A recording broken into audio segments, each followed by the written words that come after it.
Hello, everyone. Um, Today I am playing the Stanley Parable for the very first time. Have I watched videos about it? Yes. Do I remember most of the gameplay? No. So this is sort of a first time play thing? I don't know. I do know some bits, but like I said, I don't know everything, I guess. Okay, English confirm.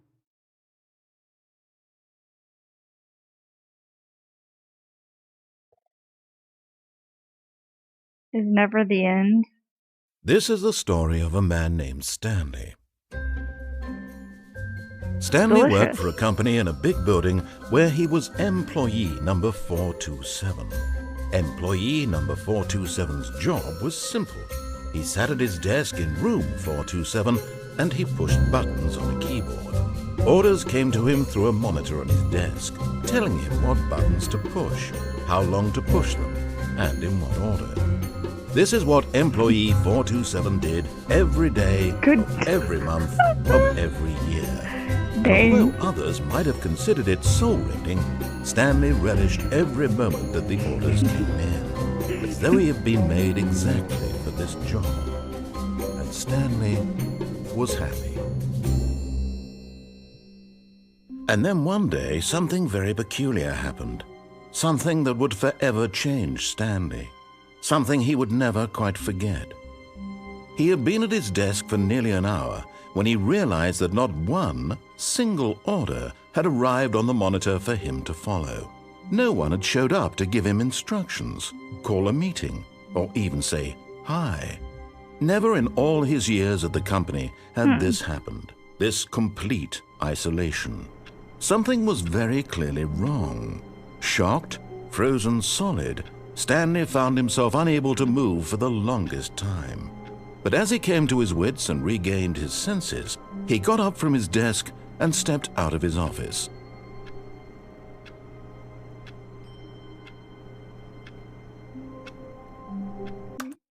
Okay. I thought I would be able to turn it up, but it's already.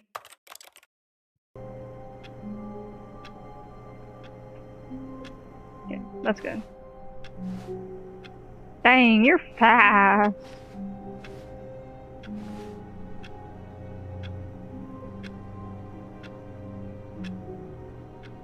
What if I don't?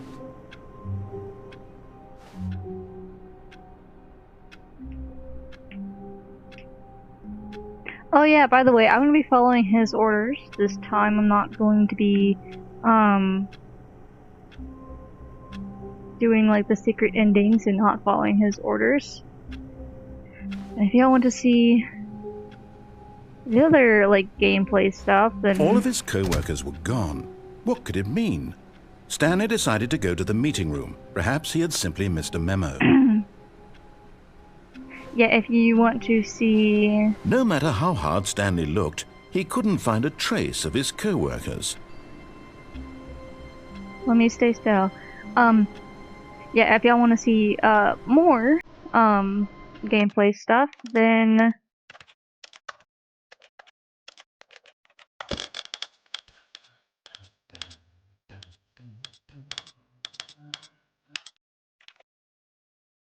This is the story of a man named Stanley.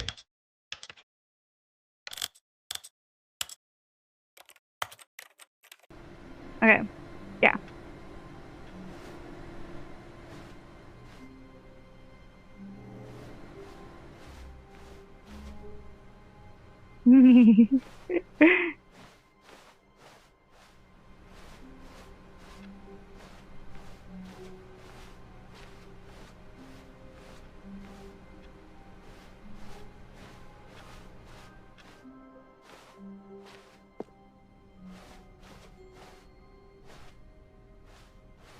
When Stanley came to a set of 2 open doors, he entered the door on his left.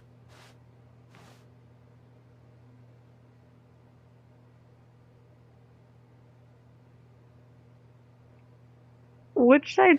This is left, I think.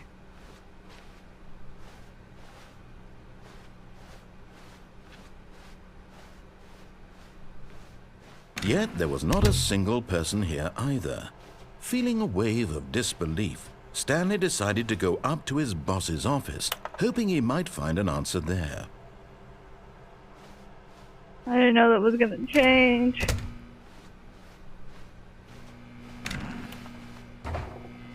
Stanley stepped into the broom closet, but there was nothing here, so he turned around and got back on track.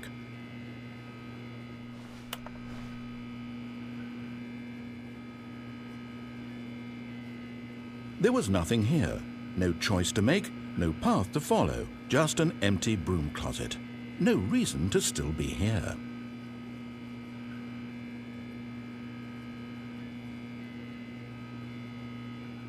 It was baffling that Stanley was still just sitting in the broom closet. He wasn't even doing anything. At least if there was something to interact with, he'd be justified in some way. As it is, he's literally just standing there doing sweet FA. Oh, a light bulb. Are you really still in the broom closet? Standing around doing nothing? Why? Please offer me some explanation here. I'm genuinely confused. 'Cause broom. You do realize there's no choice or anything in here, right? If Yeah. I'd said Stanley walked past the broom closet, at least you would have had a reason for exploring it to find out. But it didn't even occur to me because literally this closet is of absolutely no significance to the story whatsoever. I never would have thought to mention it.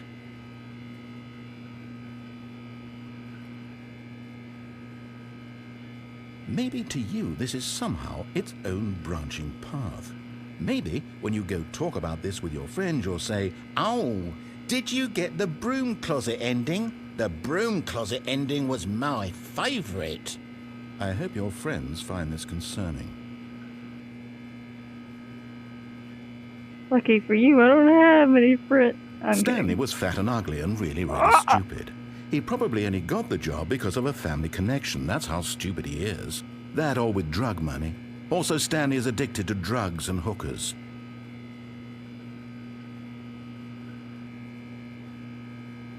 Well, I've come to a very definite conclusion about what's going on right now. You're dead.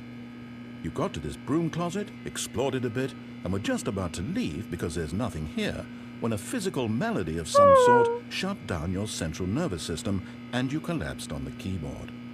Well, in a situation like this, the responsible thing is to alert someone nearby so as to ensure that your body is taken care of before it begins to decompose. Hello? Anyone who happens to be nearby? The person at this computer is dead. They have fallen prey to any number of your countless human physiological vulnerabilities. It's indicative of the long-term sustainability of your species. Please remove their corpse from the area and instruct another human to take their place, making sure they understand basic first-person video game mechanics and filling them in on the history of narrative tropes in video gaming, so that the irony and insightful commentary of this game is not lost on them. All right, when you've done that, just step out into the hallway.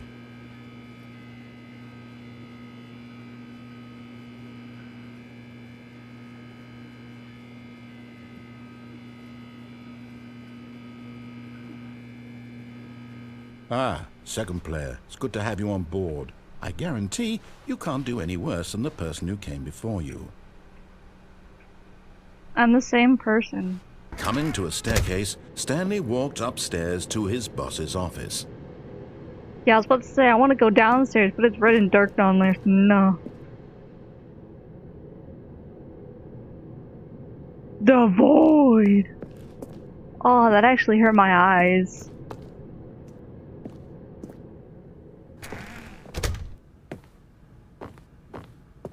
Is this it?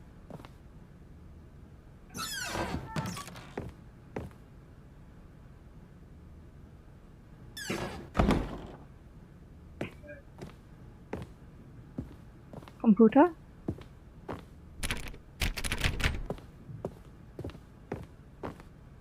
Stepping into his manager's office, Stanley was once again stunned to discover not an indication of any human life.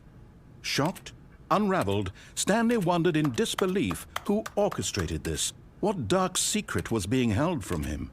What he could not have known was that the keypad behind the boss's desk guarded the terrible truth that his boss had been keeping from him, and so the boss had assigned it an extra secret PIN number, 2845. But of course, Stanley couldn't possibly have known this.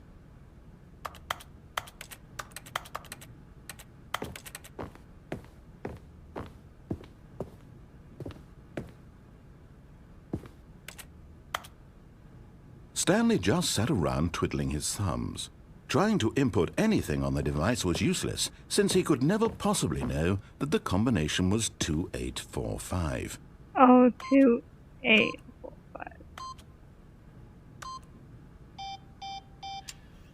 2845.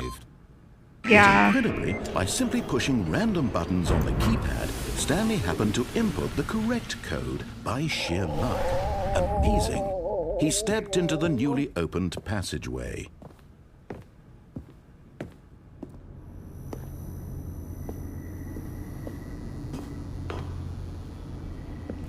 It's scary. I don't like this.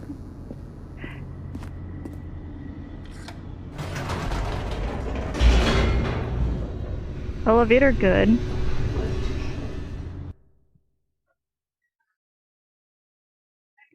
Descending Loading. deeper into the building, Stanley realized he felt a bit peculiar. It was a stirring of emotion in his chest, as though he felt more free to think for himself, to question the nature of his job. Why did he feel this now, when for years it had never occurred to him? This question would not go unanswered for long. I can go up and down. I don't know if I want to do that.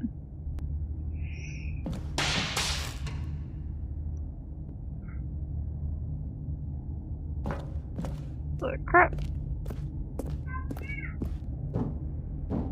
Stanley walked straight ahead through the large door that read Mind Control Facility. Oh, I so want to, but no. I want to follow the game. Don't like the black void. The lights rose on an enormous room Oh. packed with television screens.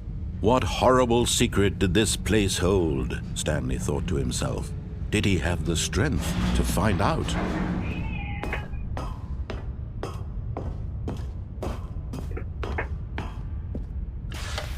Now the monitors jumped to life, their true nature revealed. Each bore the number of an employee in the building, Stanley's co-workers. The lives of so many individuals reduced to images on a screen, and Stanley, one of them, eternally monitored in this place where freedom meant nothing. Is that one mine?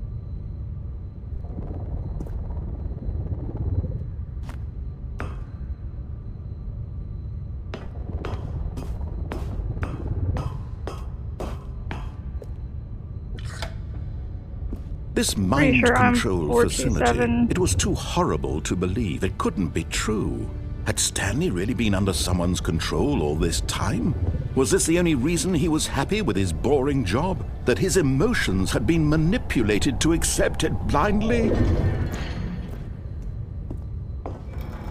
No, he refused to believe it. He couldn't accept it. His own life in someone else's control? Never! It was unthinkable, wasn't it? Was it even possible?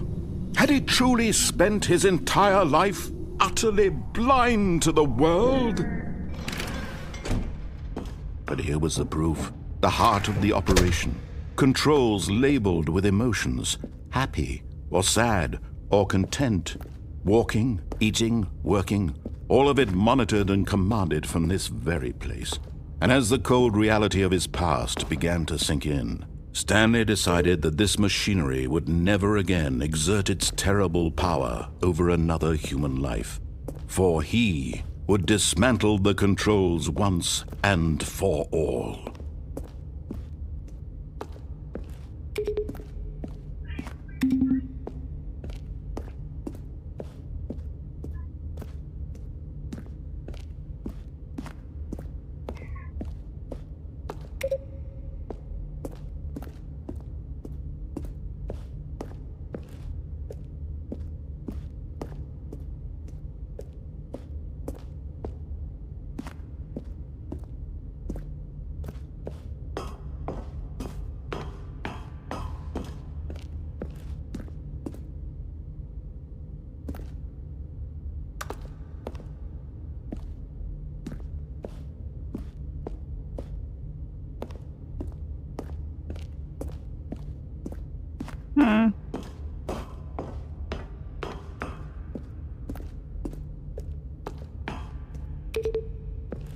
I don't have 4.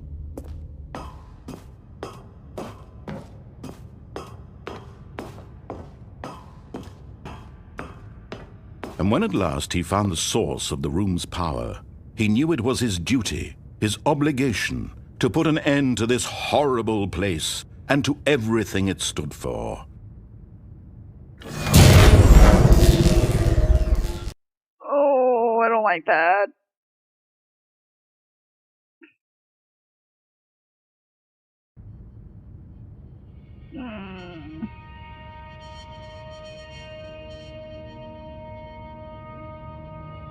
Blackness and a rising chill of uncertainty.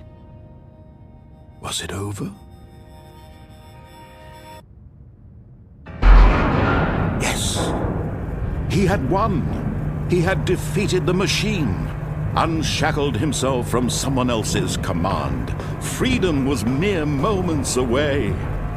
And yet, even as the immense door slowly opened, Stanley reflected on how many puzzles still lay unsolved. Where had his co-workers gone? How had he been freed from the machine's grasp? What other mysteries did this strange building hold? But as sunlight streamed into the chamber, he realized none of this mattered to him, for it was not knowledge or even power that he had been seeking, but happiness. Perhaps his goal had not been to understand, but to let go. No longer would anyone tell him where to go, what to do, or how to feel. Whatever life he lives, it will be his. And that was all he needed to know. It was perhaps the only thing worth knowing. Stanley stepped through the open door.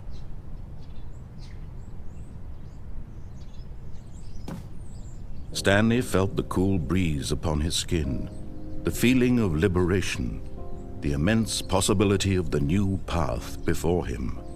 This was exactly the way, right now, that things were meant to happen. And Stanley was happy. Yay!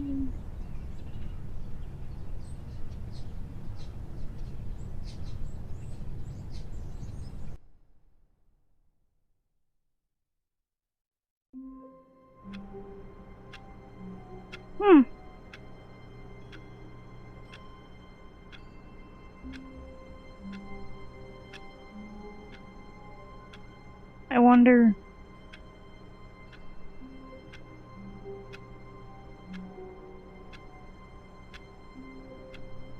Should I stop here? Or should I keep on going? I'll stop here. If you guys want to see more, then comment down below. And I will make a part 2 of me disobeying every single thing he tells me to do. Give me 50 likes, mayhaps. Yeah. Bye bye.